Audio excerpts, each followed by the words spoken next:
medicamentos, ¿sí?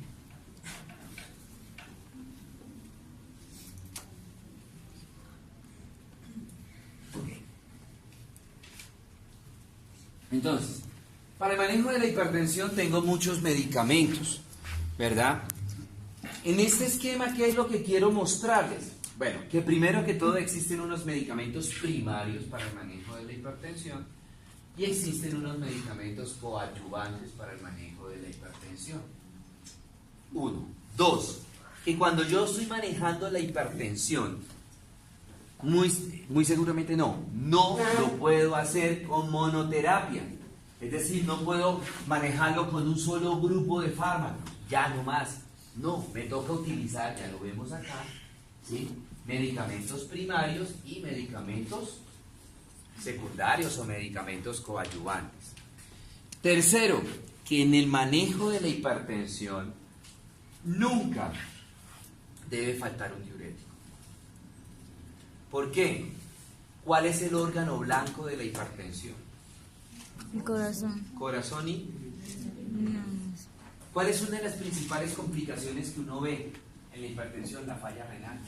Y un paciente hipertenso que le dé falla renal, ya, yo necesito cuidar ese riñón en ese paciente, por eso no debe faltar un diurético. ¿Listos? Bueno, entonces vamos a ver los medicamentos. Bueno, ya vimos estos que son los diuréticos, ya los vimos, entonces no voy a detenerme acá. Ok. Veamos el segundo grupo de fármacos, los medicamentos simpaticolíticos. ¿Qué significa esto? Que son medicamentos que van a actuar o que van a activar el sistema nervioso simpático del paciente. Uno de los mecanismos reguladores de la tensión, o mejor dicho, los mecanismos reguladores de la tensión arterial, como es la respuesta isquémica a nivel del sistema nervioso central, los quimiorreceptores, los vasoreceptores, lo que hacen es activar el sistema simpático, ¿cierto? Entonces aquí estos medicamentos lo que pretenden es eso, activar el sistema nervioso simpático que está descontrolado, que está descompensado en estos pacientes. Hablamos de unos medicamentos simpaticolíticos de acción central, como por ejemplo la metildopa y la clonidina. ¿Cuál es el mecanismo de acción de ellos?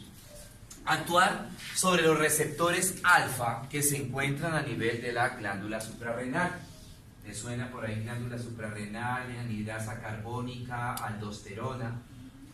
Pero además de esto, ¿sí?, el principal efecto de estos simpaticolíticos de acción central es que la glándula suprarrenal también produce unas cosas que se llaman las catecolaminas, que son tres. Para la cuestión de la tensión hay dos importantes. Una, noradrenalina o norepinefrina, y dos, adrenalina o epinefrina, ¿sí? Que eso ustedes han visto propagandas y que hay unos memes que dicen que quien no jugó tocando un timbre de una casa y salir corriendo nunca supo que era adrenalina, ¿cierto? La adrenalina y la noradrenalina son los neurotransmisores que activan principalmente el sistema nervioso simpático, ¿sí? Entonces, al activar estos receptores alfa, lo que hacen es disminuirme que por parte de la glándula suprarrenal se produzca principalmente noradrenalina. La noradrenalina tiene un efecto estimulante a nivel del sistema nervioso simpático. Me estimula, me activan, me aumenta el sistema nervioso simpático. ¿Y qué pasa cuando se me aumenta la actividad del sistema nervioso simpático? Me da taquicardia, se me sube la tensión arterial, nos ponemos colorados. Entonces, eso es lo que ocurre normalmente. Entonces, el medicamento me hace bloquear la noradrenalina. Entonces, ¿qué le va a pasar a la tensión? Se va a disminuir. ¿Qué le va a pasar a la frecuencia cardíaca? Se me va a disminuir.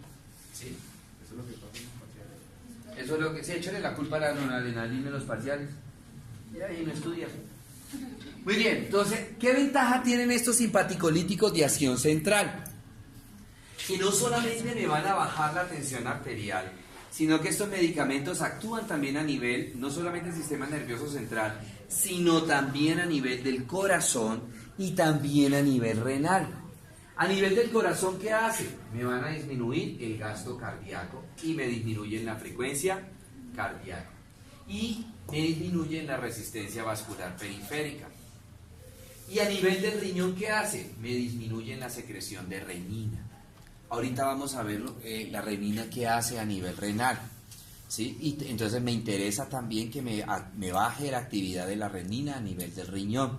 Entonces mire que en un solo producto tengo varios sitios de acción del medicamento, no solamente a nivel renal, sino también cardiovascular y también a nivel renal. ¿Listo? Wow. Otro grupo, bloqueadores adrenérgicos como la reserpina. También ellos lo que hacen es bloquearme la noradrenalina o la norepinefrina y de tal manera que me disminuye la actividad simpática. Y ya lo vimos, ¿qué hace? Entonces me va a bajar la frecuencia cardíaca, me va a bajar la tensión arterial, me va a bajar el gasto cardíaco, me disminuye la resistencia vascular periférica, pero este grupo de fármacos no tiene algo que sí tenían los simpaticolíticos de acción central. ¿Cuál es? No, de a uno, no grita. ¿Cuál es? ¿Dónde no actúan ellos que sí actúan los demás? La renal, la proteína. A nivel renal, sobre la renina. Y es bueno que también un medicamento, ahorita lo van a ver, lo van a entender porque es bueno. ¿Sí? No quiero decir que sean malos. ¿Sí? No quiero decir que sean malos. Sino que, hombre, si yo tengo un producto que actúa sobre varias partes, pues el ideal es él. ¿Cierto? Porque además me está haciendo una actividad nefroprotectora. Este medicamento no es nefroprotector. Entonces no lo formulamos. Sí, formularlo se puede. Y le puedo proteger entonces a ese paciente el riñón ¿con qué? Agregándole al paciente que se tome una reserpina, que le agrego. ¿Diuréticos? ¿Cuál era el medicamento que no podía faltar? ¿Los diuréticos? Y ahí tengo el efecto nefroprotector. ¿Sí? Bueno, muy bien. Muy bien. Otro grupo, los bloqueadores. Bueno, seguimos en los bloqueadores adrenérgicos. El anterior era la reserpina, esta es la guanetidina, ¿sí? Que también tiene el mismo mecanismo de acción. Pasamos a otro grupo que son los bloqueadores receptores adrenérgicos beta, ¿sí? Esos son los famosos beta bloqueadores. Pues el nombre me está diciendo qué hace, me van a bloquear los receptores beta, ¿cierto? Pero es que nosotros tenemos, así como hay alfa 1, alfa 2, tenemos receptores beta 1, beta 2. Y esta es quizás una de las familias más grandes que hay en cuanto a los manejos de los antihipertensivos, los beta bloqueadores. Porque hay beta bloqueadores de primera, segunda y tercera generación. Tenemos los beta bloqueadores de primera generación, que son los bloqueadores no selectivos. ¿Qué significa esto? Que me van a bloquear tanto los receptores beta 1 como los beta 2. Los receptores beta 1 los voy a encontrar a nivel de vasos sanguíneos. Y eso es lo que yo necesito que me bloqueen para que no me den vasoconstricción, sino vasodilatación. Pero los beta 2 se encuentran a nivel pulmonar. Y resulta que esta droga me bloquea los receptores beta 2. ¿Qué creen ustedes que va a pasar a nivel pulmonar? Si los receptores beta 2 producen broncodilatación y yo los bloqueo, ¿qué me van a producir? Lo contrario a la broncodilatación, ¿qué es? No, broncoconstricción. Entonces, ¿qué pasa si yo le doy un medicamento de estos a un paciente hipertenso y que sea asmático? Él por su asma ya viene con broncoconstricción. Él por su EPOC, él por su enfisema, él por su bronquitis crónica ya tiene broncoconstricción. Y si yo le doy un medicamento que me le aumente la broncoconstricción, el paciente me puede entrar en insuficiencia respiratoria y un paro respiratorio. Y se llamaba paciente y al médico lo mandan a modelar. ¿Cierto? Entonces, este grupo de medicamentos está contraindicado en pacientes hipertensos que tengan una neumopatía de base. O sea, un paciente hipertenso que tenga algún problema a nivel pulmonar, bronquitis crónica porque era fumador, EPOC, enfisema, asma, no le puedo dar este grupo de medicamentos porque me bloquea los receptores beta 2 que están en pulmón. Pero no hay problema. Para eso tengo los de segunda generación, que solamente son bloqueadores beta selectivos. Me van a bloquear solamente los receptores beta 1 que están en el vaso sanguíneo. Y no se meten con los receptores beta 2 que están en los pulmones. Pregunto, ¿entonces a estos pacientes les dará broncoconstricción? No. Entonces, si tengo un paciente hipertenso y tiene un problemita pulmonar de base crónico, le puedo dar este grupo de medicamentos con tranquilidad, porque no le voy a exacerbar la broncoconstricción. ¿Sí? Entonces, esos son muy buenos. De hecho, una de las una de las combinaciones más buenas que hay hoy día es este grupo con la hidroclorotiazida. El metoprolol más hidroclorotiazida. Nombre del medicamento, Isaar. Búsquenlo en sus celulares ahorita, HYZAR. Espectacular. Genial esa combinación, ¿sí? Porque me bloquea los receptores beta 1, o sea, lo mismo que habíamos visto anteriormente, me baja la tensión, me baja el gasto cardíaco, me baja la resistencia vascular periférica, me baja la frecuencia cardíaca, me disminuye la renina, y fuera de eso con el diurético me siguen protegiendo más el riñón, y me van a ayudar a depletar el sodio y el agua, ¿sí? Yo he manejado pacientes con Isaar. El único problema es que medio costosito. A veces con una sola pastilla al día. Máximo 2 pastillas al día, y la atención del paciente es como un lulito. Súper bueno. Pura atención de quinceañera. ¿Y la venden sin fórmula médica? Sí, fórmula médica. Sí, hay un genérico. Hay un genérico que tiene metoprolol, tiene betoprolol, que es el metoprolol, ese nombre, con la hidroclorotiazida. A ver, le cuento, lo que pasa es que hay ciertos fármacos que a veces no son buenos los genéricos, porque, bueno, aunque la FDA y el INVIMA dicen que eso es pura chicuca, eso es pura mentira, que los genéricos traen la misma concentración que el comercial. Sí, porque eso. Uno se lleva sorpresas. Por ejemplo, porque hace unos años atrás hay un producto todavía que se llama Capotén, que es Captopril, que ahorita vamos a hablar. Mire, con ese Capotén, nombre comercial Capotén, yo podía manejar la presión de un paciente con una sola pastilla de 50 miligramos al día. Cuando ya nos empezaron a obligar a utilizar los genéricos, bueno, listo, Captopril 50 miligramos, me tocaba meterle 3 de 25, inclusive hasta 2 de 50. Donde anteriormente ese paciente lo manejaba con una sola de 50, ahora me estaba teniendo que meterle 2 de 50. ¿Qué pasaba ahí? Para mí, para Henry Rodríguez, que algunos de los genéricos no tienen la concentración que dicen que tienen ahí. Es un criterio personal. Entonces yo en estos casos, en estos casos sobre todo, por ejemplo, cuando son medicamentos antihipertensivos, medicamentos para cardiopatías, no utilizo genérico. Ya solamente los comerciales. ¿Sí? Bueno, por ejemplo, cuando yo quiero, por ejemplo, sobre todo los viejitos, ¿sí? 70 años, hipertensos y con cardiopatías y toda esa cuestión, yo le digo a la señora, hagan el esfuerzo y compren el Isaar. Eso sí, andan esos viejitos como el duro. ¿Sí? Bueno, tenemos los de la tercera generación, aquí es como un collage.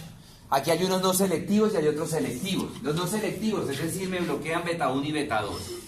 Y los selectivos me bloquean solamente beta 1, no se meten con beta 2. Esos son de última generación. Son muy buenos. ¿Sí? Ya sabemos las indicaciones en el caso de estos. ¿No? Otro grupo de medicamentos, los bloqueadores alfa-1, donde tenemos el prazosina, terazocina, daxosacina, ¿cierto? Ellos me van a bloquear la actividad de los receptores alfa-1, especialmente a nivel del músculo liso vascular. El alfa-1 a nivel del músculo liso, cualquier músculo liso, puede ser bronquial, puede ser vascular, es constricción, producir constricción. En el caso del músculo liso vascular, pues obviamente me va a producir vasoconstricción, tanto arterial como venosa, ¿cierto? Al bloquear, entonces no se produce la constricción, sino lo contrario, la dilatación del vaso, y esto me ayuda a bajar la tensión arterial. Vasodilatadores. Tenemos algunos vasodilatadores por vía oral, como la hidralazina, el minoxidil, y los parenterales como el nitroprusiato de sodio, el diazóxido y la fenoltopana. Los parenterales, este grupo de medicamentos, esos parenterales son ideales para el manejo de las crisis hipertensivas. Cuando llegan esos pacienticos con esas tensiones 400 sobre 180 y que están en un riesgo de dos cosas, o de un infarto o de un ACV. Entonces nos toca bajarle rápido la tensión arterial. El problema es que el nitroprusiato de sodio tiene unas indicaciones muy específicas. Entonces ya ahorita les digo cuál es el ideal para este tipo de casos. Pues el nombre del medicamento me está diciendo cuál es el efecto que me están produciendo. Vasodilatación. Al haber vasodilatación, entonces se me disminuye la tensión arterial. Bueno. Bloqueadores de los canales de calcio. Muy buenos estos medicamentos. Hay 3 subgrupos de estos medicamentos bloqueadores de los canales de calcio. El nombre del medicamento, pues, de la familia me dice qué es lo que hace. Acuérdense que yo les decía que para que un músculo se contraiga, lo primero que se tiene que liberar es el calcio. Una vez que se libere el calcio, entonces el impulso llega, rompe la vesícula sináptica, se libera el neurotransmisor coge el impulso, lo pasa de la membrana presináptica a la postsináptica y lo deja en un receptor, y el receptor coge el impulso y ya se me pasó de una membrana a la otra membrana. Eso es lo que normalmente ocurre. En el caso de la fibra muscular, entonces al pasar el neurotransmisor el impulso de una membrana a la membrana postsináptica, de la presináptica a la postsináptica, cuando ya llegó el impulso a la membrana postsináptica, teníamos unos filamentos acá, que creo que la semana pasada los hablamos, ¿sí? Actina, miosina, troponina, tropomiosina. Entonces, tan pronto el impulso pasó de la pre a la postsináptica, los filamentos de actina se deslizan sobre los de miosina y los de troponina sobre los de tropomiosina y se produjo la contracción muscular. Eso es lo que ocurre fisiológicamente. En un paciente con hipertensión hay vasoconstricción. ¿Qué quiere decir? Que el músculo liso del vaso, tanto arterial como venoso, se contrajo. Y al contraerse el músculo, se cerró el vaso. Va a llegar menos sangre por ahí y la tensión se va a subir. ¿Cierto? Lo que necesito es dilatar el vaso, un efecto vasodilatador, pero no el efecto vasodilatador de los medicamentos vasodilatadores, sino acá es regulando la cantidad de impulso nervioso que se va a transmitir de una membrana a la otra. Entonces él no deja que se libere mucho calcio. Al no dejar que se libere mucho calcio, no va a permitir que muchas fibras de actina y miosina se deslicen, troponina, tropomiosina, y de esa manera está regulando la contracción del músculo liso vascular. 1. Y no solamente a nivel del músculo liso vascular, sino también a nivel del músculo cardíaco estriado. Entonces también va a regular la contracción del músculo miocardio. Y de esta manera me regulan también estos medicamentos la fuerza de contracción del corazón, el gasto cardíaco, el volumen de eyección. Este grupo de fármacos es muy bueno. Digamos que para mí son como la tercera línea de elección. Cuando me llega un paciente por primera vez, que uno lo detecta por primera vez que es hipertenso, sí, anteriormente no era hipertenso, de un momento para otro empezó a molestarle la tensión, digamos que existen unos protocolos, ¿cierto? Y digamos que cada médico nos casamos con unos productos. Esta sería la tercera lección. La primera lección, ya se las voy a decir cuál es. La segunda lección es el uso del metoprolol con la hidroclorotiazida. ¿Por qué lo tengo de segunda lección si ahorita le hablé tantas bellezas, tantas bondades? Porque el nombre comercial que a mí me gusta no lo dan las EPS, dan es el genérico, ya les expliqué ahorita lo del genérico, entonces como que, ¿sí? ¿Cuáles son los tres grandes subgrupos que tienen estos bloqueadores? Las dihidropiridinas, las fenilalquilaminas y las benzotiazepinas. Ojo, tiazepinas, no diazepinas con D, porque las diazepinas son hipnóticos y sedantes. ¿Sí? Dicen, ¿para qué carajo le van a dar un hipnótico a ese tipo? ¿Le van a dormir para que se le baje la tensión? No, es que es diazepina. ¿Sí? Dentro de esos subgrupos, las dihidropiridinas, tenemos la nifedipina, la nitrodipina, la androdipina, la acidipina, son muy buenos vasodilatadores a nivel cerebral también. Por ejemplo, cuando tenemos pacientes que tienen cefaleas vasculares, las dichosas migrañas, pero cuando yo ya sé que la causa es vascular, le podamos dar eso porque me dilata los vasos sanguíneos cerebrales y le va a llegar más oxigenación, más sangre al cerebro y el dolor de cabeza, la migraña se le va a controlar al paciente.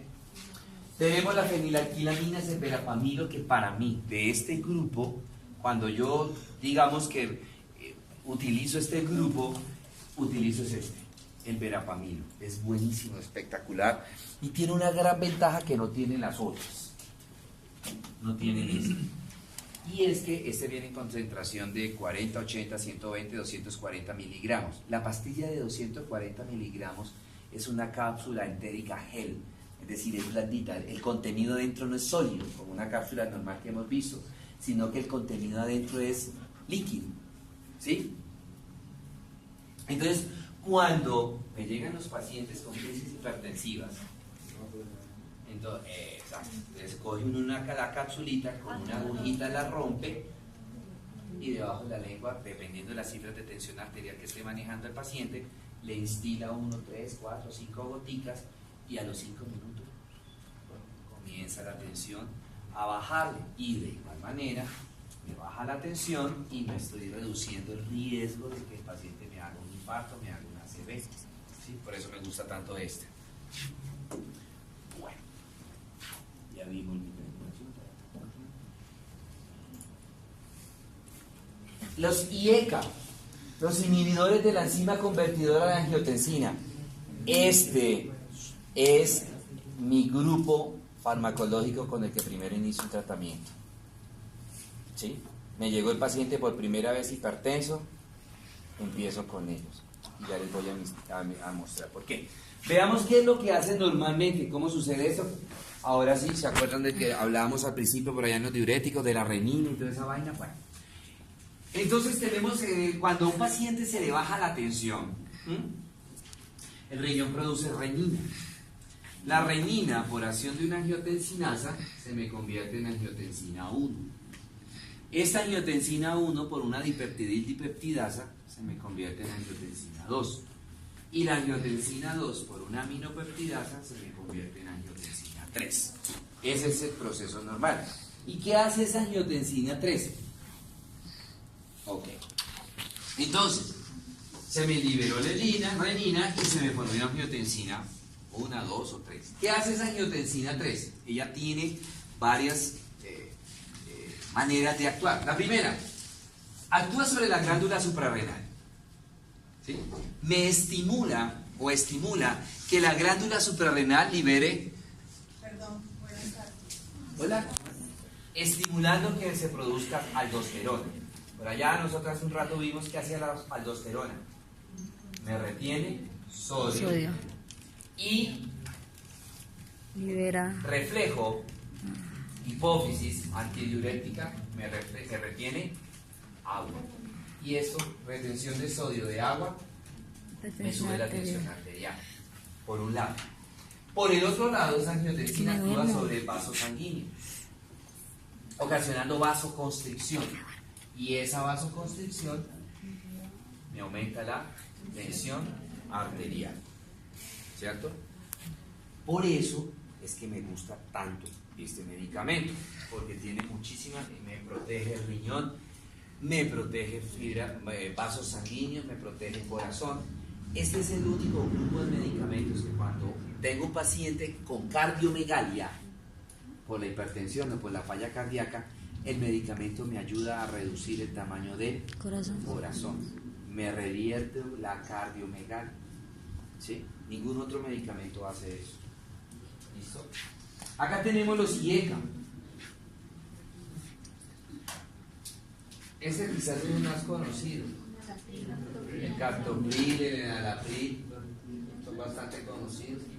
¿Sí? Pues se me olvidó mostrar. Entonces, veamos el efecto farmacológico. Inhibidor de la enzima convertidora en angiotensina. ¿Quién es la que me convierte para que se forma angiotensina? Entonces, no se libera renina. Si no se libera renina, ¿se formará angiotensina? No. No. Si no se forma angiotensina, ¿se liberará aldosterona? No. No. Si no hay aldosterona, ¿qué le pasa al sodio? ¿Se reabsorbe o se elimina? Se elimina. ¿Y qué le pasará al agua? ¿Se reabsorbe o se elimina? Se elimina, entonces ¿qué le pasará a la tensión? Se disminuye. Si no hay angiotensina, ¿qué le pasará al vaso sanguíneo? Se dilata. Es decir, una vasodilatación. ¿Qué le pasará a la tensión? Se baja. Sí. El único, tanta belleza no podía ser cierto. El único efecto secundario que tiene este medicamento, pues tiene varios efectos secundarios, pero el único efecto secundario que de verdad le uno da lástima tener que quitarle el medicamento a un paciente por ese efecto secundario es la tos. Esto es igual que la nitroglicerina con el dolor de cabeza, la cefalea. Pero el problema es que yo les decía, por ejemplo, cuando al paciente le damos nitroglicerina, el dolorcito de cabeza le dura 15, 20 días, un mes, mientras que se habitúa al metabolito. Pero acá no. A algunos pacientes sí se les pasa la tos. Y va, bueno, sigámosle, se le calma la tos y ya, bueno, listo, sigamos. No le manda cualquier guarapo de esos para la tos, ¿cierto? Pero hay otros pacientes que no. Entonces me toca quitar el medicamento. Ahí es donde entonces paso o a la combinación metoprolol más hidroclorothiazida o a un bloqueador de los canales de calcio, el verapamil. ¿Sí? Bueno. Y la última generación son unos que se derivaron de esto, de la angiotensina, que son los antagonistas de los receptores de la angiotensina 2. ¿Sí? Los anteriores era bloqueando la angiotensina 1, 2 o 3. Este ya son específicos. Cuando los vean, entonces van a conocerlos. Muy buenos, muy potentes. El mecanismo de acción es lo mismo. ¿Cierto? Simplemente que ellos me están bloqueando la enzima dipeptidasa, que es la que hace que la angiotensina 1 se me convierta en angiotensina 2. Los anteriores eran bloqueando la renina. Esto es bloqueando la dipeptidasa. Deja que se produzca renina. El problema es que cuando la renina se me convirtió en angiotensina 1, hasta ahí deja el medicamento. Ya no deja que la angiotensina 1 se me convierta en angiotensina 2, es decir, me bloquea la dipeptidasa. ¿Sí? Muy bien. Preguntas, dudas.